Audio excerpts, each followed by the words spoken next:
lo que quisiera decir en este momento es que es todo lo contrario. O sea, sí debemos promover el diálogo, sí debemos promover espacios como estos para hablar de la salud mental, para hablar del suicidio, porque justamente el problema es no hablar.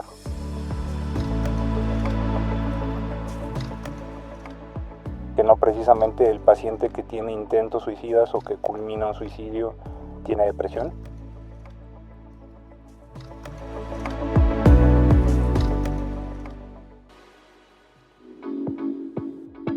Esto es A Tu Salud.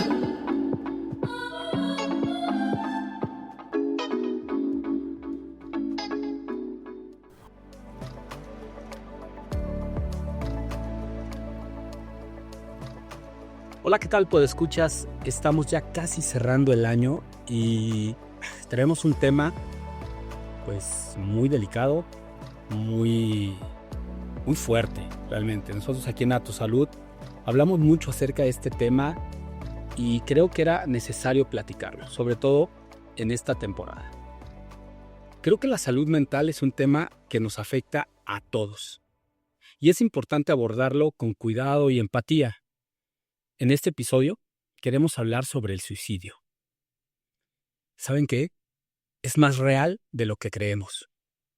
La depresión, ansiedad, desesperanza, los problemas familiares, de trabajo, en la escuela, todo tipo de problemas, de verdad, nos llevan de repente a pensar en algún momento en terminar con nuestra vida.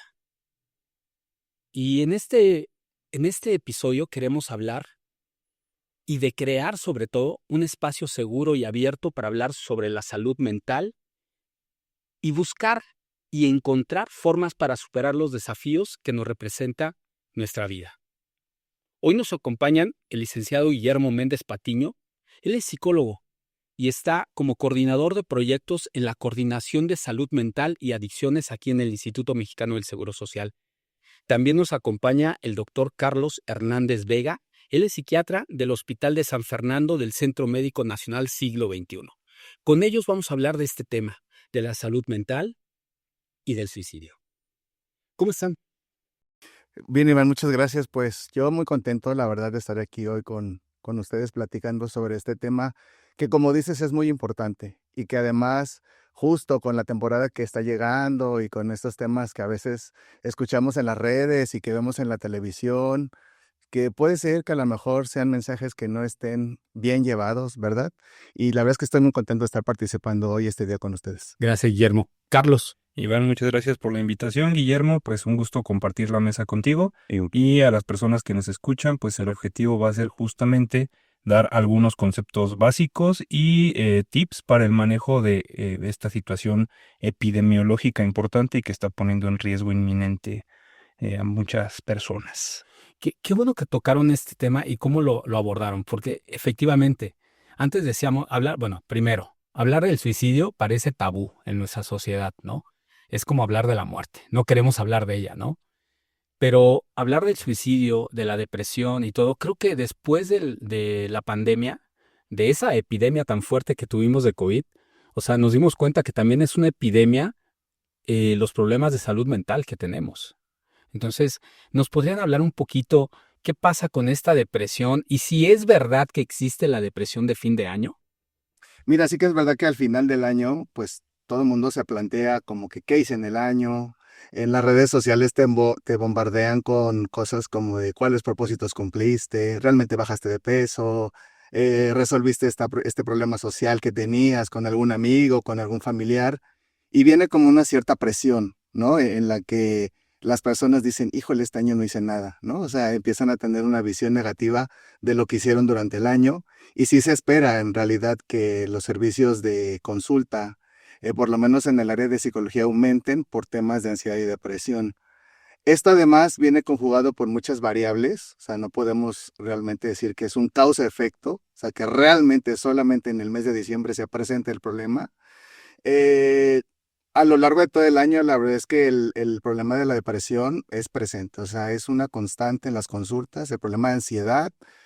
Y al final de año, bueno, este tema de las pérdidas, ¿no? Mucha gente que es el primer año que a lo mejor ya no está con su mamá, ya no está con su papá, o con los hijos, o esta dinámica familiar que va cambiando con el paso de los años, pues se vuelve diferente, ¿no? Se vuelve diferente, algunos hijos se van de casa, los padres se quedan solos, o sea, todo va cambiando y justamente cae al final de año, ¿no? Si yo soy una persona que me identifico como que en el mes de diciembre voy a sufrir, voy a padecer, sí podemos hacer muchas cosas durante el año sin que sea esto como un poco como escolarizado de lo tienes que hacer, Ok, sino de prepararnos para esta época, ¿no? O sea, perfecto. prepararnos en el buen sentido a nivel Una emocional. prevención. Exacto, como una Ok. prevención.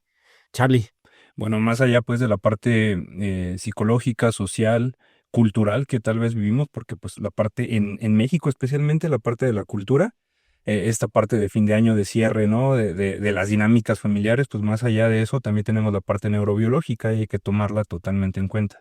Existe algo dentro de las clasificaciones de la depresión que se llaman depresiones estacionales, ¿sí? ¿Qué tiene que ver? Pues básicamente con la estación del año. Específicamente aquí en nuestro país, por lo cercano, relativamente cercano que estamos al Ecuador y la cantidad de los que tenemos que no varía mucho entre estaciones, pues no es tan evidente como en lugares más cerca a los polos, ¿no? Donde claro. empieza octubre, noviembre, diciembre, enero, febrero y las depresiones se disparan. Y ahí tienen un componente mucho más biológico, ¿sí? Nosotros le llamamos depresiones estacionales y se relaciona mucho con la disminución de la cantidad de luz solar, ¿sí? Y esto es, pues básicamente porque la luz es importante para la producción de ciertos neurotransmisores y al disminuir la cantidad de luz diaria a la que nos exponemos, eso nos lleva también a fallas en monoaminas, es decir, ciertos neurotransmisores que nos ayudan a regular la parte del estado de ánimo, de la ansiedad. Y pues desde ahí viene también empeoramiento o aparición de pensamientos suicidas, ideas suicidas, que bueno, ya tal vez lo hablemos un poquito más adelante, no es lo mismo siempre. Ajá. Fíjate que qué interesante lo que acabas de tocar, porque justo en el episodio pasado estábamos hablando del cortisol y hablamos precisamente del ritmo circadiano y cómo en un momento dado la falta o el acortamiento que tenemos de horas de sueño o de obscuridad nos empiezan a impactar en nuestro estado de ánimo. Eso también nos empieza a causar en algunos de los que vivimos, sobre todo en ciudades, un estrés, ¿no? Porque decimos, terminó el día y no acabé todos mis pendientes, ¿no? Además, mira, como decía Carlos, se suman un cúmulo de factores. O sea, sí quisiera que quedara claro que el tema de la depresión, el suicidio y todos los temas de salud mental es un cúmulo de cosas. O sea, la persona se va llenando de cosas, se va llenando, ya lo dijo Carlos, de factores internos, externos, familiares, sociales, las redes. O sea, es un cúmulo de cosas y llega un momento en que te sobrepasa, ¿no? Te sobrepasa y La olla bueno, express, ¿no? caes en algún problema. Sí, totalmente. Ok. Entonces, sí me parece importante que hoy en alguna parte hablemos de los estigmas, porque justamente ya predisponen a la persona, ¿no? O sea, No nos esperemos. Vamos a hablar de una vez. de ¿Cuáles acuerdo. son esos estigmas? Pues mira, yo quisiera empezar diciéndoles que hablar de estos temas para mucha gente suele resultar, híjole, un tanto incómodo, un tanto como son temas que se deben de tratar con precaución, con pincitas, como dicen coloquialmente. Y yo lo que quisiera decir en este momento es que es todo lo contrario. O sea, sí debemos promover el diálogo, sí debemos promover espacios como estos para hablar de la salud mental, para hablar del suicidio, porque justamente el problema es no hablar. Ok. No hablar lleva a una persona que está viviendo un dolor, una tristeza, a decir, no, yo no lo voy a hablar, no lo voy a decir, mejor me lo quedo yo, porque entonces, ¿qué va a decir la gente? ¿Qué va a decir mi jefe? ¿Qué van a decir mis compañeros? ¿Qué va a decir mi familia? ¿Qué van a decir mis amigos? ¿De qué me van a tachar? Ese es un grave problema al que nos enfrentamos con la sociedad ahora. Debemos de quitar el tabú y el estigma de que hablar de las cosas las promueve. Es todo lo contrario. Nosotros buscamos que se hable, porque si una persona habla de lo que siente y de lo que piensa, le estás abriendo la brecha para que ahora le comparta a otra persona y esa piedra que carga, ya ahora la compartan entre dos.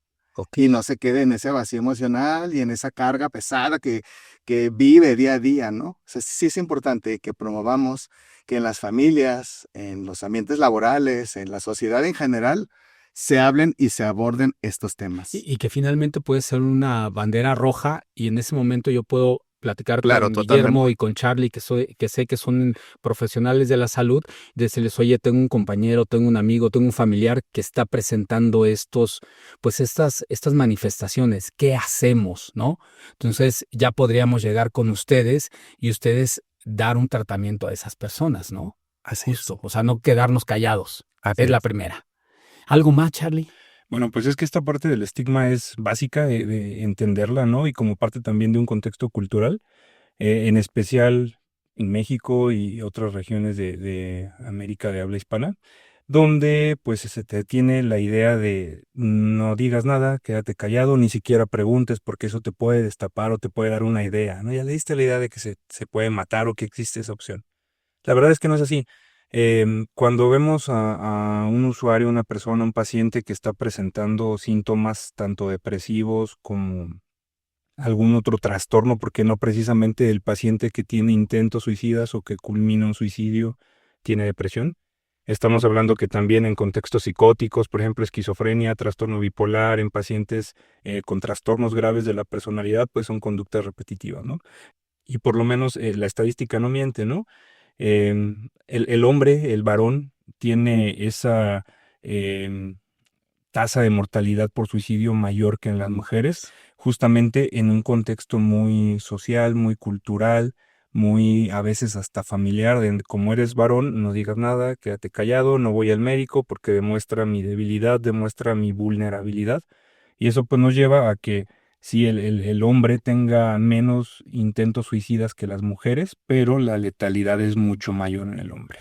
Algo de eso, justo estaba yo revisando en una encuesta del INEGI, que el 2.6% de cada 100,000 mujeres intentan suicidarse, ¿no?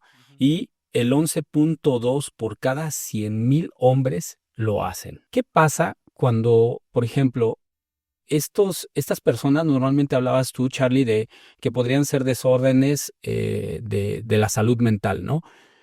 Y a veces pensamos que no lo tenemos, o a lo mejor no soy depresivo, no tengo ansiedad, o parece que no la tengo, pero vienen las pérdidas, como decías, Guillermo, y a lo mejor no es una pérdida de un familiar o eso, sino es la pérdida de un trabajo.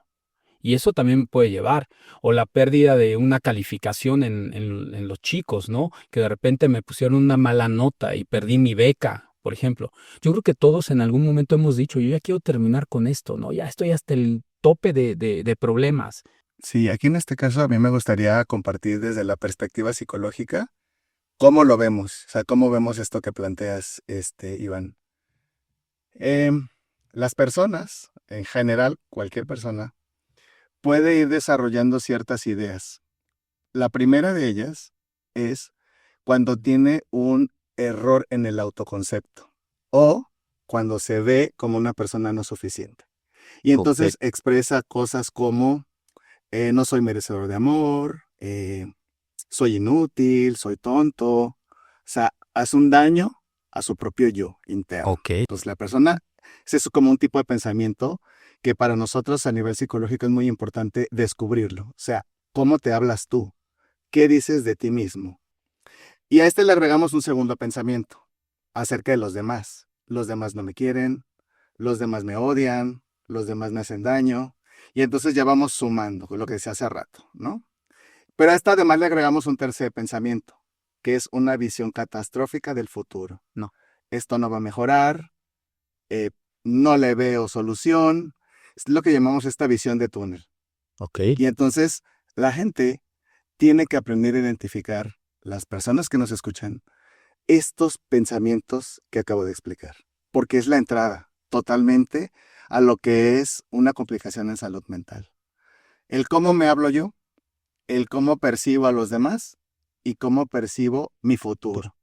Si lo veo esperanzador, lo veo prometedor o lo veo de una manera catastrófica. Oye, y por ejemplo, fisiológicamente, aparte de estos pensamientos, ¿Hay algunas manifestaciones, por ejemplo, no sé, cansancio o no sé, qué pasa? Dentro de los síntomas somáticos, es decir, corporales de la depresión, tenemos algo que conocemos como síntomas neurovegetativos y entre ellos están el cansancio, ¿no? Cansancio crónico que se va haciendo cada vez más evidente. Algunos pacientes manifiestan hipersomnia, es decir, sueño todo el tiempo, una sensación de cansancio que no se quita con nada. E incluso ahí hay un término que usamos en psicopatología, en decir los síntomas psiquiátricos, que se llama parálisis de plomo. El paciente se siente como de plomo, se siente los pies tan pesados que no los puede levantar. Ese es un dato bien característico de una variante de depresión que conocemos también como depresión atípica, ¿sí? Y se llama atípica porque sale de lo convencional. Lo convencional es andar nervioso, no poder dormir por las preocupaciones, y el paciente atípico, que sale de lo más frecuente, de lo habitual, tiene los síntomas contrarios. Se la pasa durmiendo, se la pasa comiendo, tiende a subir de peso, ¿no? Entonces sí, hay síntomas neurovegetativos, síntomas somáticos que nos orientan a que el paciente la está pasando mal. Y a ver, ese es algo que se dice en las redes sociales. Si estás deprimido, tienes un alto grado de posibilidad de intentar en algún momento de tu vida suicidarte. ¿Qué tan cierto es eso? Bueno, la verdad es que no llega a ser una regla de oro que todo paciente con pensamientos suicidas tenga depresión, ni al contrario, ¿no? No todo paciente con depresión va a tener pensamientos suicidas. Más o menos, los pacientes que llegamos a ver en una consulta promedio, pues sí nos van a externar: he pensado terminar con mi vida o he pensado en la muerte como opción.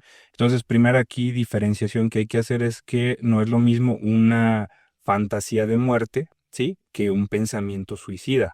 Una fantasía de muerte o ideas de muerte pasiva, también le conocemos, es esta sensación, este pensamiento, corrijo, este pensamiento donde la persona tiene como que la añoranza de morir. Ojalá y Dios me mande ya algo que me mate, ¿no? Ojalá y ahorita me pasara algo, me infartara o me atropellaran, pero yo no quiero hacer nada contra mi vida. Esa es una idea de muerte pasiva, es decir, que pasivamente la muerte no llegue, pues. Y la otra parte son los pensamientos suicidas o ideas de muerte activa, es decir, yo ya estoy pensando en ocasionarme la muerte, en provocarme la muerte, y es lo que coloquialmente conocemos pues como ideas suicidas, ¿no? Pero estas ideas suicidas, más o menos por ahí el 10% de la población las va a presentar. Ahora, el que la presente no significa precisamente que la va a llevar a cabo, ¿sí? Y ahí tenemos otro dato epidemiológico que más o menos solo por ahí de 5% de las personas que llegan a tener estos pensamientos llegan a hacer algo para lastimarse. Ok. Ujú. Wow. Entonces es algo bajo. El problema es que aquí tenemos que valorar el contexto, quién lo está haciendo, si es hombre, si es mujer, porque ya sabemos, por ejemplo, que el hombre tiende a hacer métodos más violentos, más definitivos, ¿no? Como ya lo comentabas, ahorcamiento, pistolas, cosas más agresivas que las mujeres que lo suelen hacer de forma menos aparatosa en ese sentido. Entonces, pues, si lo vemos así, pues tendríamos que identificar primero la idea suicida. Estoy pensando en quitarme la vida y cómo vibro, cómo comulgo yo con esa idea. Esto lo llamamos sintonía. Algunos pacientes me dicen: yo pienso en la muerte, pero me causa repudio, me causa ansiedad pensar en ello porque soy creyente y sé que si intento lastimarme, me voy a ir al infierno. Y si esta vida ya es un infierno para mí, me voy a otro infierno, ¿qué diferencia hay, no? ¿Para qué, no? ¿Para qué lo hago? Exactamente, exacto. Eso sería una idea egodistónica, es decir, el paciente lucha contra ella, no le gusta, ¿sí? El problema es cuando la idea se hace egosintónica, es decir, el paciente ya lo ve como algo que lo tranquiliza. Me quiero morir y el pensar que ya no voy a estar, que me siento más tranquilo, me baja la ansiedad. Entonces eso nos lleva a que la idea pueda ir adquiriendo fuerza hasta que el pensamiento se pueda concretar en un acto. Qué complicado.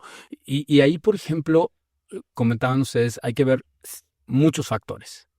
La sociedad, ¿qué papel juega en que una persona intente o no intente, o logre o no logre un suicidio? Pues mira, yo creo que algo que tenemos primero que comprender, como decía Carlos, es que el acto suicida lleva un proceso, ¿no? Que empieza con la idea, con estos pensamientos recurrentes de decir: voy a solucionar mis problemas o voy a acabar con este dolor haciéndome daño. Claro. Y entonces nosotros reconocemos ciertos factores de riesgo, es decir, esta parte en la que la gente vive y crece, que van a influir a que ese pensamiento pues, se intente y que además se consolide. Te voy a mencionar algunos. Por ejemplo, que haya consumo de sustancias, Ajá. aumenta el grado de que se realice el acto suicida. Padecer algunas enfermedades como cáncer, asma, epilepsia, tener dolores crónicos, también lo consideramos factor de riesgo. Rasgos de la personalidad. Hay gente que es muy tendiente a ser impulsivo, perfeccionista, hostil, agresivo, y entonces, pues, esto también promueve más el comportamiento Ok. suicida, que sean muy sensibles a las críticas, ¿verdad? Y que además debemos reconocer algo muy importante, que en las últimas fechas, en los últimos años, esto también se ha estado presentando en niñas, niños y adolescentes, ¿no? Lo que ha crecido sin dudable.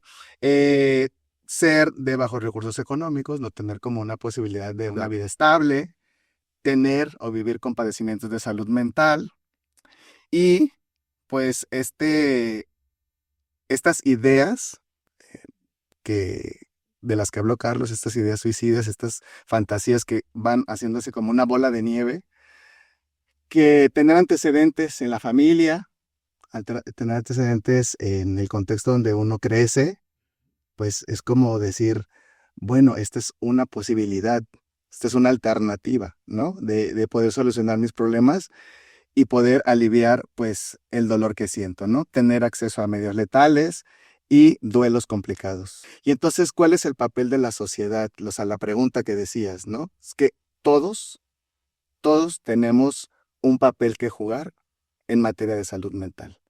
Incluso desde la Coordinación de Salud Mental y Adicciones estamos cambiando ese paradigma que la salud mental solo es ámbito de competencia del psicólogo y del psiquiatra. Ok. No. Todos tenemos participación en la salud mental. Porque además la parte social es muy importante. Somos seres biopsicosociales. Claro. Y entonces la parte social más bien debe jugar a tu favor, ¿no? En esta pregunta que tú hacías, bueno, ¿y cuál es el papel de la sociedad? Eso, escuchar, permitir que la gente hable sobre lo que le duele. Me imagino, Charlie, que por ejemplo ahí en el hospital donde estás, que es San Fernando, llega la gente, o sea, ya con un cuadro bastante avanzado. Pero también creo que es muy importante esa parte preventiva y lo que comentabas ahorita, Guillermo, y lo que habías comentado, Charlie, esa parte de poder expresar nuestras emociones y cómo nos sentimos es básico, ¿no? Charlie, ¿qué pasa en tu hospital cuando llegan esas personas ahí? Llegan bastantes pacientes, sobre todo pues actualmente lo que más llegamos a ver son trastornos de personalidad graves, ¿no? Entre ellos o el principal que manifiestan conductas suicidas o conductas autodestructivas frecuentes. Es algo que conocemos como trastorno límite de la personalidad o trastorno de inestabilidad emocional de la personalidad, que es lo mismo. Entonces, una de las características justo de este trastorno es la presencia de pensamientos y conductas suicidas recurrentes, algo que es bien habitual. Algunos pacientes se lastiman, se cortan, son una de sus como datos, ¿no? Prototipo de este tipo de padecimiento. Se llegan a cortar, pero no para quererse matar, sino porque los cortes Solamente llegan, lastimarse. exactamente, llegan a disminuir el nivel de ansiedad, bajan un poquito esa parte como de estrés o de falta de control sobre el momento. Pero pues sí llegan a presentarse intentos suicidas bastante recurrentes. Y como bien lo decías, pues al ser un hospital de tercer nivel, es decir, un hospital de alta especialidad, pues básicamente nos llegan pacientes complicados o que no se pueden abordar en un segundo o en un primer nivel. Pero también llegan pacientes espontáneos que muchas veces pues llegan por una crisis transitoria, ¿no? Algún episodio de ansiedad, algún proceso de duelo reciente, y pues lo que se trabaja con ellos es un proceso de terapia de acompañamiento breve en el área de urgencias y suele mejorar, ¿no? A veces lo que el paciente quiere es externar.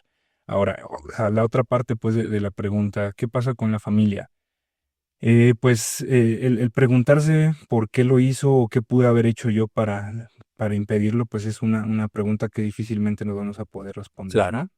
Entonces, esta parte del miedo a la muerte, del miedo a enfrentar la muerte, si le damos un tono distinto que es la muerte autoinducida, es decir, el suicidio, se hace todavía un tema mucho más difícil de abordar. Claro. Pero este abordaje a la familia es tan complicado, es tan complejo que vaya, incluso tiene un término específico, le llamamos la posvención. Es decir, el paciente que tiene un parentesco directo con la persona que consumó el suicidio, va a entrar en situación de culpa, ¿no? De qué pude haber hecho yo o cómo llevo ahora el proceso de este duelo. Entonces son intervenciones distintas a un duelo pues convencional, ¿no? Un duelo esperado, ¿no? Por Claro. un paciente que ya tenía una enfermedad crónica y que poco a poco fuimos viendo cómo se apagaban en ciertas funciones. En el caso del paciente con suicidio consumado, al ser algo tan abrupto, tan violento a veces, o inesperado, pues llega a ocasionar este montón de emociones, dudas en los familiares. Y entonces ahí las intervenciones tienden a ser más a descargar la culpa y poder entender el proceso. Sí, que cosa a veces cuesta bastante. Muchas veces llegamos a esto por las redes sociales. O sea, las redes sociales en este momento tienen una influencia tremenda en nuestra población. Sí, bueno, primero creo que es importante comprender como primera sugerencia que no todo lo que digan las redes sociales es real, o sea, ponerlo en tela de juicio, ¿no? Ok, Cuando un tema que se aborda desde las redes sociales te genera duda, incomodidad, como si será cierto lo que está diciendo, ¿será que así me voy a sentir mejor? Siempre es importante acercarse con una persona, pues para plantear, ¿no? O sea, el contacto social, lo que te decía. ok, ¿Cuáles serían esos factores protectores para que cuando tú llegues a una red social o a un programa de televisión que te va a meter como ciertas ideas o ciertas cosas que a ti no te van a caber del todo claro. a nivel mental? Bueno, es importante siempre que nosotros promovamos estilos de vida saludables, Ok, una alimentación adecuada, hábitos de sueño adecuados y el ejercicio físico ok. de entrada. De ahí le podemos ir agregando algunas cosas importantes. Por ejemplo, una correcta gestión emocional. ¿Qué es esto? Sí, ¿y cómo se logra? ¿Qué es esto? Primero, tengo que ponerle nombre a lo que siento. Ok, ¿Cuántas veces no le preguntamos a alguien, ¿cómo estás? Bien. Bien no es una emoción. ok. Bien es un concepto ambiguo. ¿Cómo estás? ¿Alegre? ¿Estás triste? ¿Estás entusiasmado? Sí. ¿Cómo estás? O sea, ponerle el nombre correcto a lo que estás sintiendo en ese Ok, momento, ¿no? va. Como emoción. Ok, Porque bien, pues no nos sirve de mucho, o sea, no nos ayuda, ¿no? Del todo. Además, reconocer que las emociones solo son emociones. No hay emociones buenas, no hay emociones malas. Las emociones son emociones. Sí hay emociones que te generan mayor grado de displacer, ok. como el enojo, la tristeza, vaya, no lo vas a disfrutar. Y hay otros que te van a generar más placer, ¿no? Como la sorpresa, la felicidad.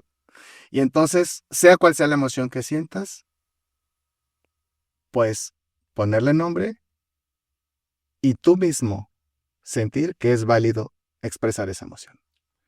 Lo que no es válido es dañar a los demás. Tú vas a enfrentar un problema, la vida tiene tres características y esto yo lo promuevo mucho en la consulta clínica. A ver, y que nos va a costar mucho trabajo entenderlas. La vida es incompleta. Ok, Nunca lo vas a tener todo. ujú, La vida es inconstante. ok, No puedes pedirte a ti mismo ser feliz todos los días, ok.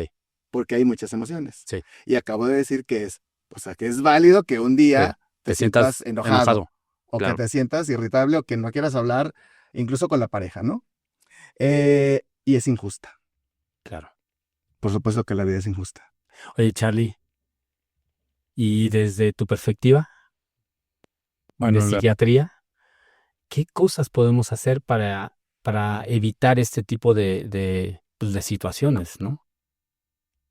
ok, bueno, pues primero hay que entender que las emociones no se pueden controlar de una manera volitiva, es decir, por voluntad. Puedo quitarme el enojo, puedo quitarme la tristeza, ¿no? Es algo bastante complicado de aprender a gestionar, sin duda. Esa parte, se va adquiriendo, se va practicando poco a poco y también existe algo que se conoce como temperamento. Los rasgos de personalidad que me heredan mis papás y que me van a permitir desarrollarme de una o de otra manera en un entorno determinado. Y que pues ese mismo temperamento me lleva a que responda yo de formas distintas. Entonces, cuando no tenemos esa capacidad de gestión emocional de manera óptima, pues evidentemente van a empezar a aparecer conductas que nos pueden poner en riesgo, ¿sí?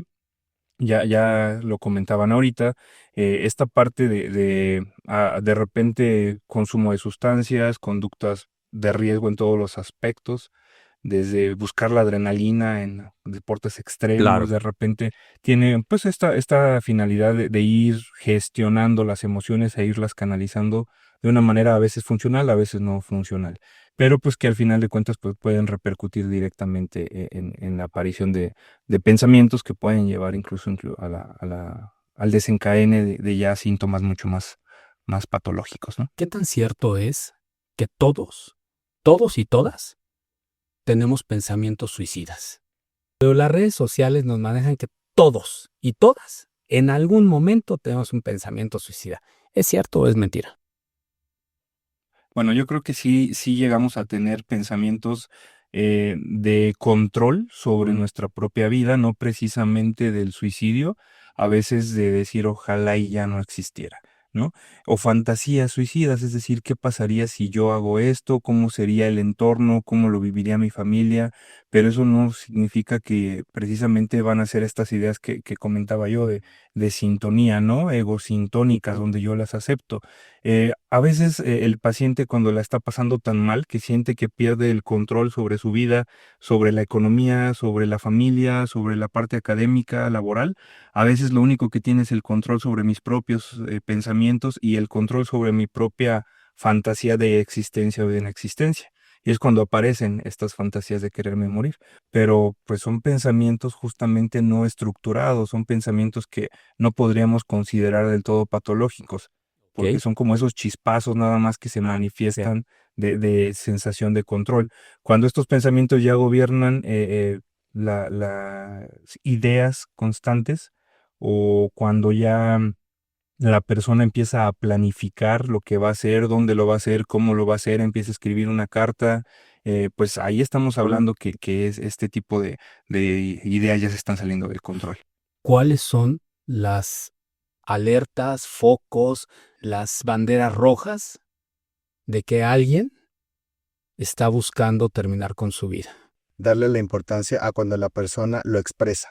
No es que quiera llamar la atención, no es que en realidad, pues no sé, quiera chantajear, no sea la palabra que estaba buscando. Simplemente cuando una persona lo considera dentro de todas las posibilidades que existen para resolver problemas o para disminuir el dolor, Foco rojo. ya está, es un foco rojo importante de ver si hay cambios en los comportamientos, sobre todo en niños y adolescentes, si algo ya no siento que está del todo bien, si está comiendo a deshoras o no come, si está teniendo problemas para dormir, Aislarse. aislarse, por supuesto, también puede ser una manifestación, porque entonces, como yo te decía hace rato, más bien les decía hace rato, se empieza a ensimismar, Ok. y empieza esta visión de túnel y entonces se empieza a quedar solo, Ok. o sola, sin recursos, sin gente alrededor. Acaba de tocar un punto. ¿Qué tan importantes son las redes de apoyo?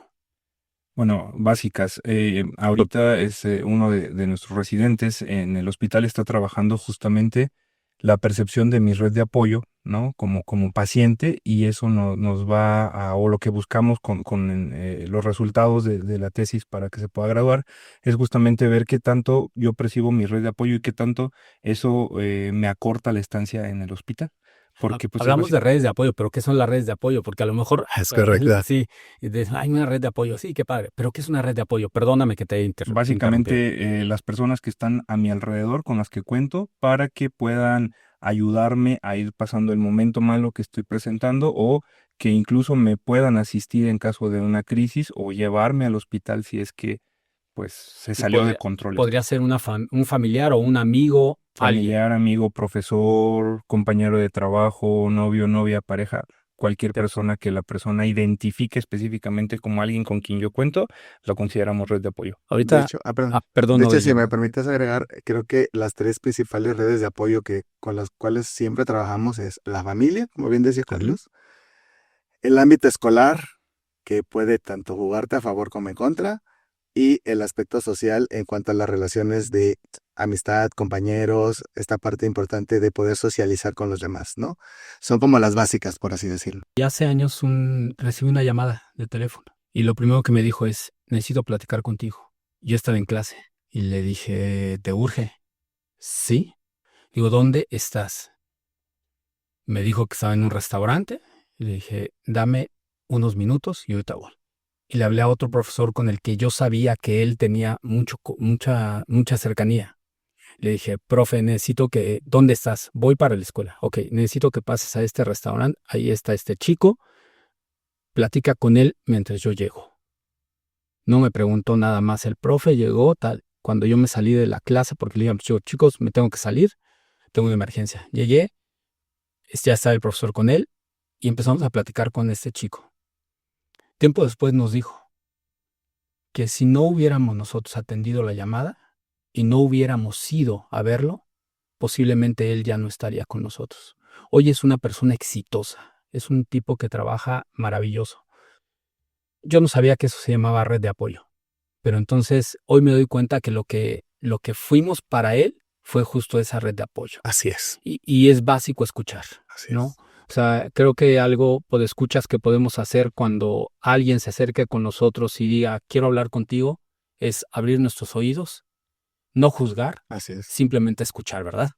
Y ahora escuchándote, quisiera reforzar esta parte en la que estas redes de apoyo puede ser cualquier persona. Incluso sin darnos cuenta somos redes de apoyo de otras personas, porque no somos conscientes de cómo nos ven y cómo nos perciben. Y no necesariamente tiene que ser tu hijo, tu pareja, cualquier persona, incluso en el ámbito laboral, que es como una cuarta red de apoyo que deberíamos tener. Claro. Es importante poder tener a alguien, ¿no? O sea, yo en algunas capacitaciones lo que yo les digo es, si en este momento a ti te pasara algo justo como esto que nos comentan, si en este momento a ti te pasara algo, ¿quién es la primera persona a la que tú le llamarías? Claro.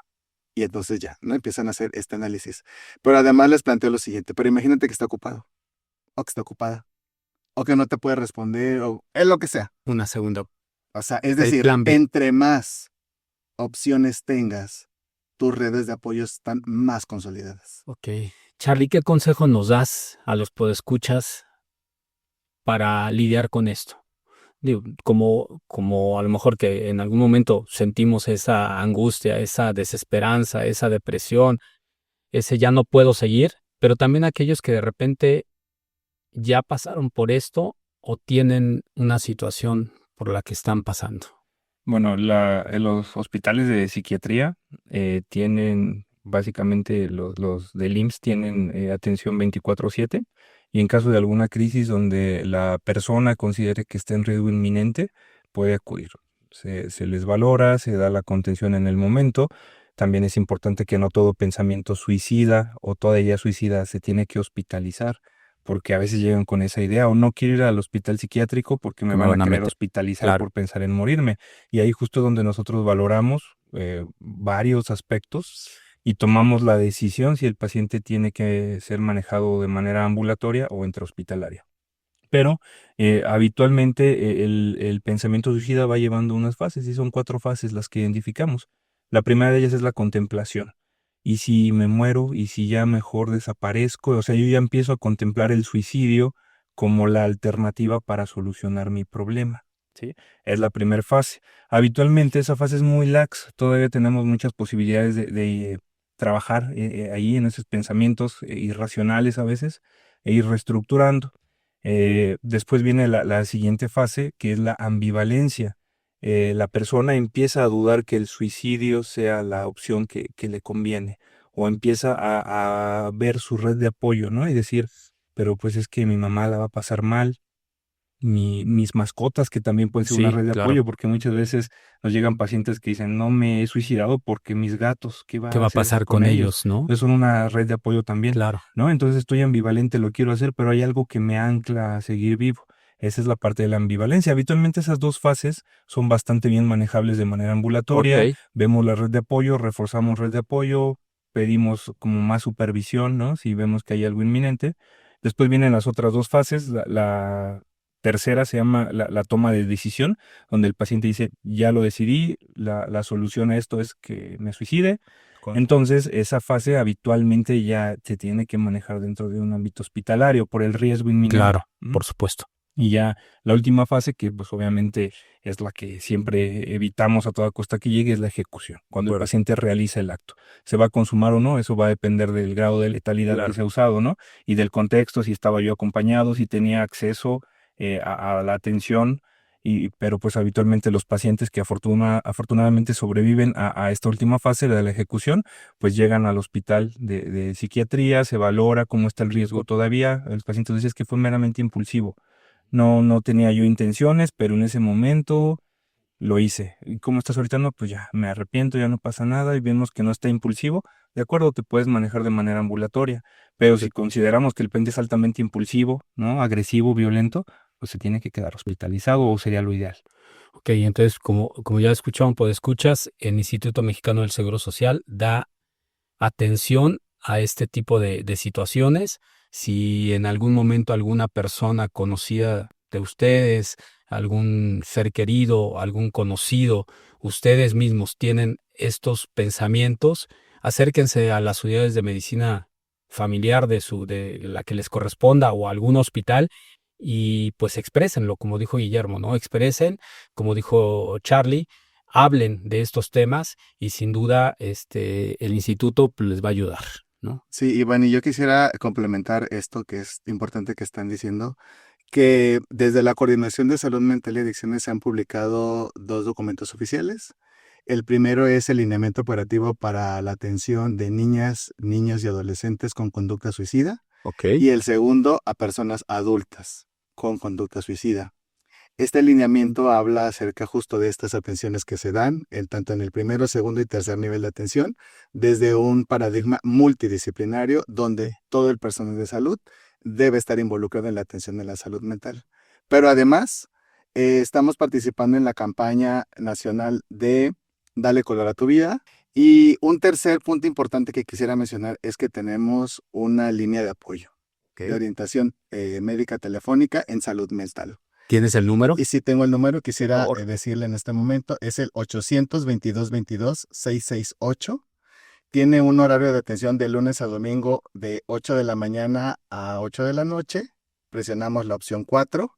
Y si hay algún tema que se deba tratar en un horario que no es hay un buzón de voz. Ok. Además, por parte de la Secretaría de Salud está la línea de la vida, que es el 800-911-2000. Ok. Para que todas las personas tengan acceso a una llamada a estos números, puede también salvar tu vida. Oigan, y hay algo que también creo que nos puede ayudar mucho de repente. Lecturas, libros, revistas. No sé si ustedes tengan alguna recomendación de alguna serie, alguna bibliografía, alguna película. Bueno, sí, libros, hay varios que manejan la parte emocional. Hay uno que en lo personal me gusta recomendar bastante a los pacientes, sobre todo cuando están en un contexto de ansiedad o depresión. El libro se llama Sentirse Bien. Ok. El autor es David Burns. Excelente libro para ayudar a gestionar emociones y controlar la ansiedad. Y sobre todo en adolescentes, pero bueno, aplica para cualquier grupo etario. La película seguramente la han escuchado o la han visto, se llama Las ventajas de ser invisible. Gracias, Charlie. En mi Guillermo. caso, yo quisiera también recomendar algunos podcasts, justo como el de Marian Rojas Estapé, que es una psiquiatra, que además de abordar los temas de manera muy sencilla, muy coloquial, que se entienden perfectamente, pues te da la pauta para saber qué hacer, ¿no? Y aparte aborda muchos temas desde la medicina y también aborda mucho la psicología. Yo quisiera cerrar mi participación en este podcast diciéndole a la gente que nos escucha que vale la pena vivir la vida con todos sus matices.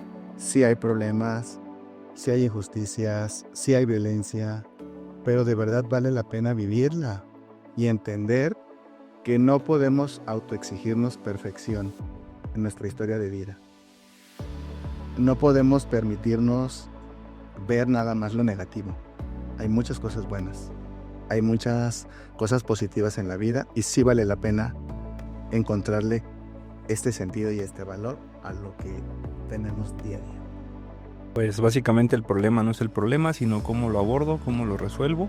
Y desde la parte pues psiquiátrica, no se le tenga miedo a los medicamentos, no se les estigmatice, donde pues no tomes nada porque te vas a hacer dependiente de ello, tú puedes solo, échale ganas, la peor cosa que nos pueden decir, porque pues no he encontrado una farmacia donde venden pastillas de échale ganas.